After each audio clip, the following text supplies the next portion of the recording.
Assalamualaikum Ananda, bagaimana kabar Ananda semua? Semoga kita selalu dalam keadaan sehat walafiat dan selalu dalam lindungan Allah. Ananda, karena kita masih berada di masa pandemi COVID-19, maka Ustazah sarankan agar kita untuk selalu mengikuti protokol kesehatan yang berlaku ya. Sebelum kita memulai pembelajaran kita, sebaiknya kita berdoa terlebih dahulu agar ilmu yang akan kita dapatkan nantinya menjadi lebih berkah untuk kita. Berdoa kita mulai ya. Bismillahirrahmanirrahim. Rabbi zidni ilman warzuqni fahman. Baiklah Ananda, tema kita kali ini pada mata pelajaran pendidikan agama Islam yaitu tentang iman kepada qada dan qadar. Sebelumnya, Ustazah ingin menyampaikan tujuan dari pembelajaran kita ini. Dari tema kita ini, tujuan pembelajarannya yaitu agar kita beriman kepada qada dan qadar, kemudian agar kita dapat menunjukkan perilaku tawakal kepada Allah sebagai implementasi pemahaman iman kepada qada dan qadar, kemudian agar kita memahami makna iman kepada qada dan qadar berdasarkan pengamatan terhadap dirinya, alam sekitar, dan makhluk ciptaannya. Kemudian kita dapat menyajikan dalil nakli tentang adanya qada dan qadar. Yang pertama akan kita bahas adalah tentang pengertian iman kepada qada dan qadar. Ananda, iman itu adalah keadaan atau suasana hati yang percaya sepenuhnya tanpa keraguan sedikit pun untuk meyakini kebenaran kekuasaan Allah Subhanahu wa taala. Qada adalah ketentuan atau kepastian yang datangnya dari Allah terhadap segala sesuatu sejak zaman azali, yaitu sejak zaman sebelum sesuatu itu terjadi. Kemudian, qadar adalah ketentuan-ketentuan dari Allah yang pasti berlaku bagi setiap manusia sesuai dengan ketentuan yang telah dipastikan oleh Allah Subhanahu wa taala. Jadi, sebagai seorang mukmin dalam menyikapi qada dan qadar, kita harus selalu yakin, yaitu memiliki keyakinan yang kuat bahwa qada dan qadar ini yang terjadi pada setiap makhluknya adalah benar. Keterkaitan qada dan qadar dalam Islam, Ananda. Jadi, qada dan qadar ini adalah suatu kesatuan. Qada merupakan ketentuan, kehendak, dan kemauan Allah Subhanahu wa taala. Sedangkan qadar ini adalah perwujudan dari kehendak Allah. Qada bersifat qadim, yaitu lebih dulu ada. Sedangkan qadar bersifat hudus atau baru. Jadi, seorang ahli bahasa Al-Qur'an yang bernama Imam Ar-Raqib mengatakan bahwa Allah Subhanahu wa taala menakdirkan segala sesuatu dengan dua macam cara, yaitu memberikan kudrah atau kekuatan dan membuat ukuran serta cara-cara tertentu.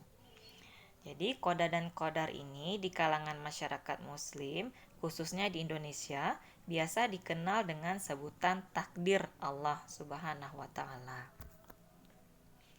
Selanjutnya yaitu dalil tentang qada dan qadar. Ada beberapa dalil Al-Qur'an tentang qada dan qadar. Yang pertama ada Quran surah Ar-Ra'd ayat 8. A'udzubillahi minasyaitonirrajim. Bismillahirrahmanirrahim. Wa kullu syai'in 'indahu bimiqdar.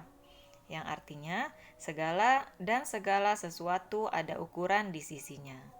Kemudian Quran surah Al-Furqan ayat 2. Bismillahirrahmanirrahim. Wa khalaqa kulla syai'im faqaddarahu taqdira. Yang artinya, dan dia menciptakan segala sesuatu lalu menetapkan ukuran-ukurannya dengan tepat.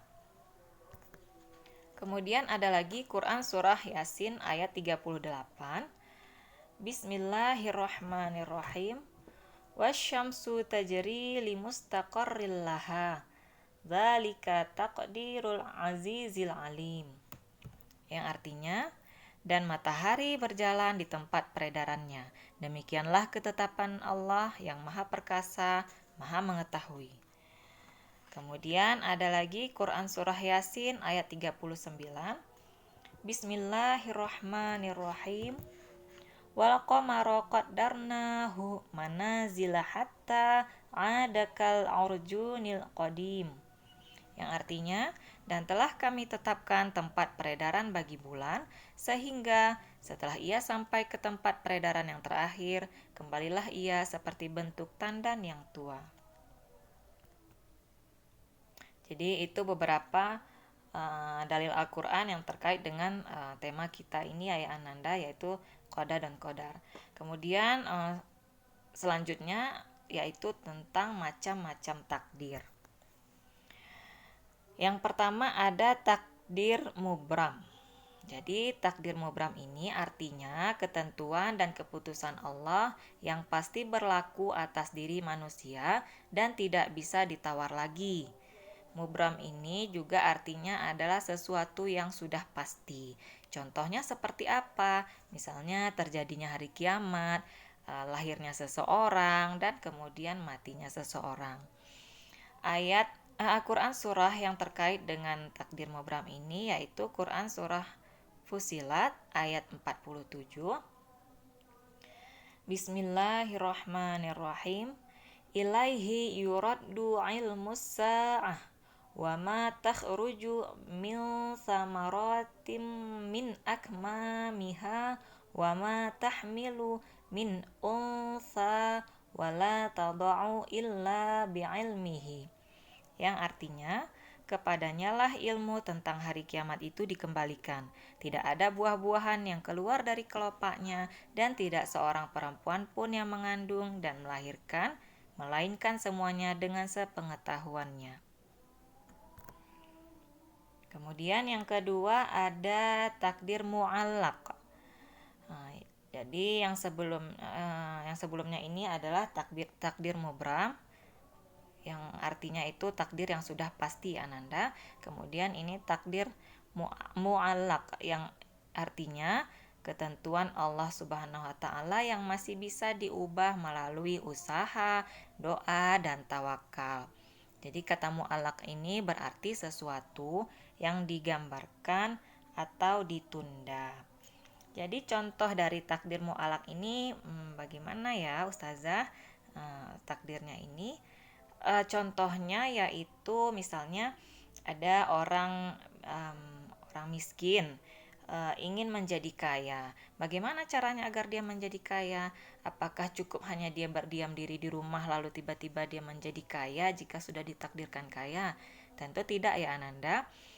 Takdir mu'allaq ini yaitu orang miskin tadi jika ingin menjadi orang kaya maka dia harus berusaha, berikhtiar, kemudian diiringi dengan doa, baru setelah itu dia memasrahkan diri kepada Allah.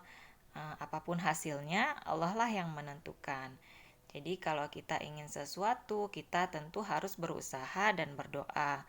Sebagaimana janji Allah di dalam Quran Surah Ar-Ra'd ayat 11. Bismillahirrahmanirrahim. Innallaha la yughayyiru ma biqaumin hatta yughayyiru ma bi anfusihim. Yang artinya, sesungguhnya Allah tidak akan mengubah keadaan suatu kaum sebelum mereka mengubah keadaan diri mereka sendiri. Jadi Ananda, penjelasan dari dalil nakli tadi membuktikan bahwa Allah Subhanahu wa taala memberikan kesempatan untuk kita manusia agar kita mau berusaha, mau berdoa dan bertawakal seperti yang Ustazah sampaikan tadi. Dan tentunya kepada Ananda yang adalah seorang pelajar tentu harus belajar dengan sungguh-sungguh kalau ingin mendapatkan prestasi yang baik. Kemudian kalau ingin meraih kesuksesan juga mulai dari sekarang harus belajar sungguh-sungguh agar menjadi orang yang cerdas dan akhirnya bisa mencapai kesuksesan yang diinginkan. Nah, sementara untuk mencapai kesuksesan di akhirat, tentu kita dari sekarang sudah harus menanam kebajikan sebanyak-banyaknya. Misalnya berbuat baik kepada siapapun, dimanapun dan kapanpun. Jadi Ananda, untuk materi kita tentang iman kepada Qada dan Qadar, Ustazah cukupkan sampai di sini. Selanjutnya nanti akan kita lanjutkan lagi materi ini.